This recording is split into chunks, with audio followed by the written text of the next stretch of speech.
कलवरी के पास खड़ा हो, खून की धारा देखता जा, तेरे पापों का यही दाम दिया है मसीह यीशु ने।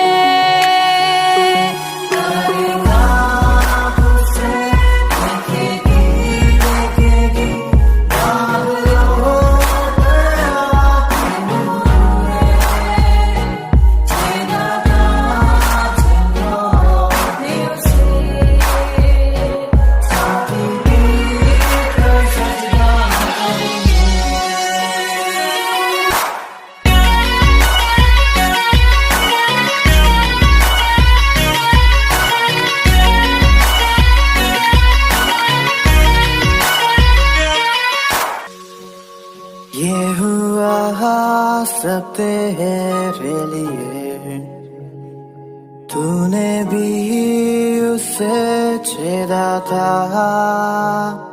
फिर भी प्यार से वो बुलाता,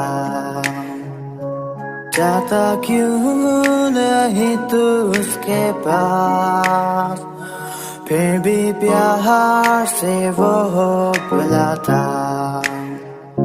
जाता क्यों नहीं तू उसके पास।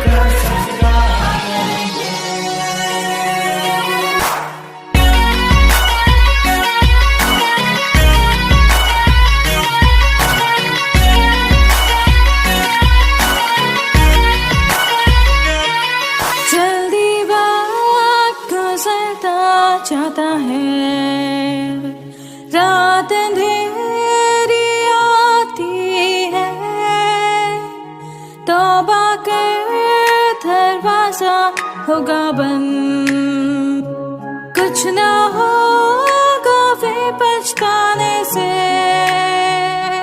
तौबा कर दरवाजा होगा बंद, कुछ ना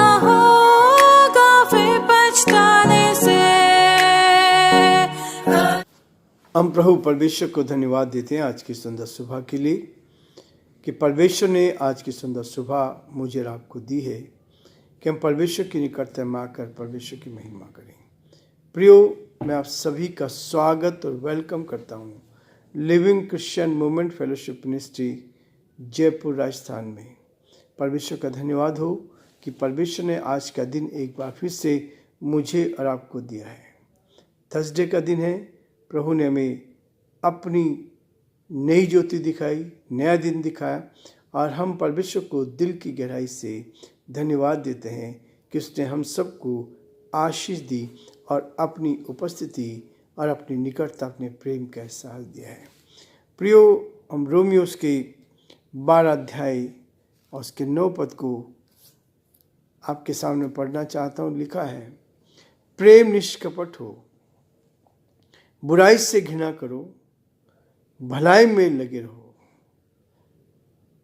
प्रेम निष्कपट हो, बुराई से घृणा करो, भलाई में लगे रहो।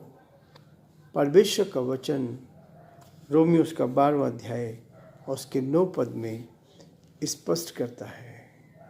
हमारे जीवन में ये वचन कारगर सिद्ध होना चाहिए ताकि हम अपने जीवन में आगे बढ़ते जाएं और एक एक दिन परमेश्वर की उस उपस्थिति का एहसास करते हुए जीवन में आगे बढ़ें। प्रियो, हम अपने इस अध्ययन में आगे बढ़ेंगे। इफिसियों 5 अध्याय और उसके 22 पद से हमने देखा था पति और पत्नी के बारे में।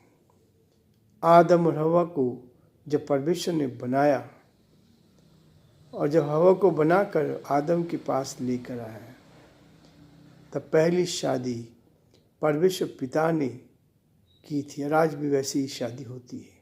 इसलिए प्रियो, परमेश्वर का वचन मुझे और आपको प्रोत्साहन करता है कि हम परमेश्वर की महिमा कारण बनते जाएं। आज मैं आपके सामने 23, 24 और 25 पद को पढ़ना चाहता हूँ, ताकि इस वचन के द्वारा भी हम इस परिवार की रचना को जो परमेश्वर ने बनाई है उसको देख पाएँ। परिवार पर परमेश्वर की आशीष रहती है ताकि परमेश्वर की महिमा को देख पाए। जो जोड़े बनाए जाते हैं ऊपर वाले की ओर से बनते हैं, जो जोड़े बनते हैं परमेश्वर की ओर से बनते हैं।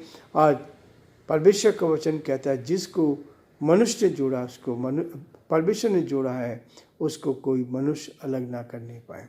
ये आनंद की बात, ये विश्वास की बात, ये है परमेश्वर की आत्मा की बात। जब हम परमेश्वर पर विश्वास करते हैं तो हर काम को हम परमेश्वर के हाथ में सौंपते हैं, ताकि सब परिस्थितियों में केवल प्रभु को महिमा मिलती जाए। कहता 23 पद में, क्योंकि पति पत्नी का सिर है, जैसा कि मसीह कलीसिया का सिर है, और स्वयं ही देह का उद्धार करता है। पर जैसे कलीसिया मसीह के अधीन है, वैसे ही पत्नियां भी हर बात में अपने अपने पति के अधीन रही। 25 पद, हे पतियों, अपनी अपनी पत्नी से प्रेम रखो, और जैसा मसीह ने भी कलीसिया से प्रेम करके अपने आप को उसको दे दिया। परमेश्वर अपने इस वचन के पढ़े और सुने जाने पर आशीष दे। हम प्रार्थना करेंगे, परमेश्वर की उपस्थिति को महसूस करें, परमेश्वर को अपने सामने लेकर आए, ताकि प्रभु की उपस्थिति हमारे साथ बनी रहे। धन्यवाद और स्तुति के योग्य हमारे सामर्थ्य परमेश्वर, हम दिल की गहराई से आपको धन्यवाद देते हैं। आपने हम पर दया किया, आपने हम पर अनुग्रह किया, आपके अनुग्रह की दृष्टि हम पर रही, इसके लिए हम धन्यवाद देते हैं।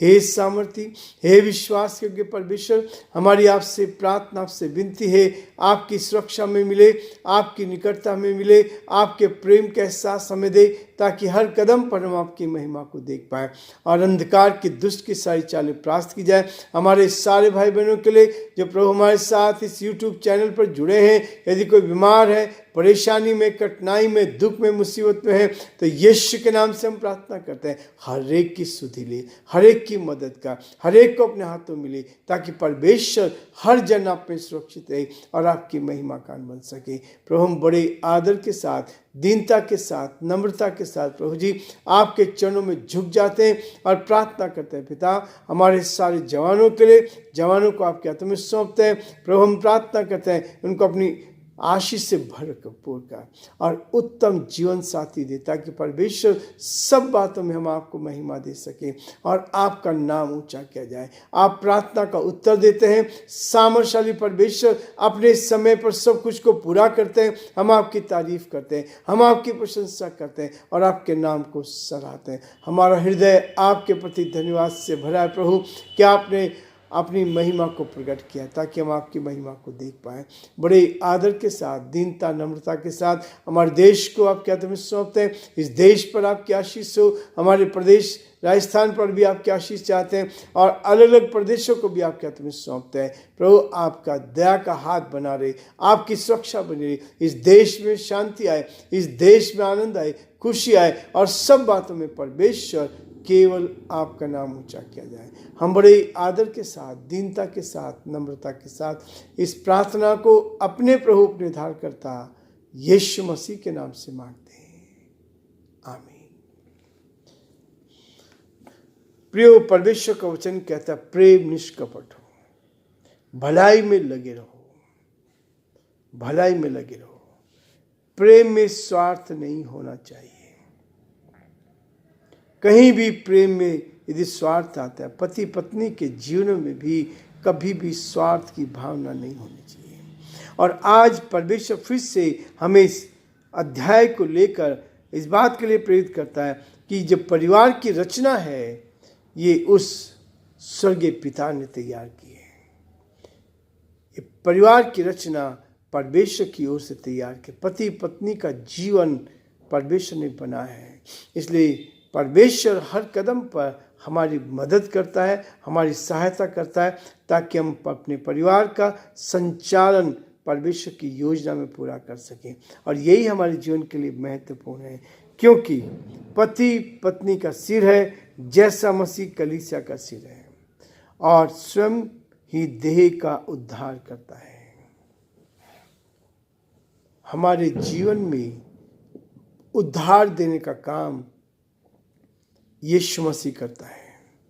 उद्धार उसी को मिलता है जिसने अपने गुनाहों से तौबा करी, और जब आप अपने गुनाहों से तौबा करते हैं तो उद्धार मोक्ष आपको मिलता है। जिस दिन आपने अपने गुनाहों से तौबा की, उस दिन मोक्ष आपके लिए मिल जाता है। आप उस स्वर्गीय राज्य में प्रवेश करने के लायक बन जाते हैं। उस स्वर्गीय राज्य में प्रवेश करने के लिए एक एक दिन आगे बढ़ते चले जाते हैं।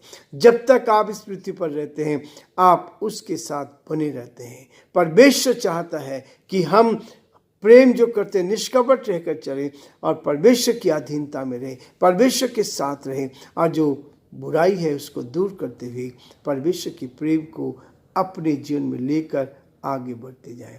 इसलिए 24 पद में कहता है, पर जैसे कलीसिया मसीह के अधीन है, जैसे कलीसिया मसीह के अधीन है, वैसे ही पत्नी भी अपने पति के अधीन रहे। वैसे पत्नियां भी हर बात में अपने पति के अधीन। ये है परिवार की रचना, यह है परिवार की रचना। जब पत्नी अपने पति के अधीन रहती है तो परमेश्वर की बरकत उसको मिलती है, उसके परिवार पर मिलती है, उसके पति को मिलती है। और अधीनता रहना ये प्रभु का वचन सिखाता है। और जिस परिवार में पत्नी अधीन नहीं रहती, वहाँ पर परमेश्वर की उपस्थिति नहीं रहती, परिवार में झगड़े होते हैं। और इसलिए वचन में कहा गया है, इफिसियों में पौलुस ने इस बात को कहा है कि पत्नी हर बात में अपने अपने पति के अधीन रही। यही है मेरे आपके जीवन के लिए।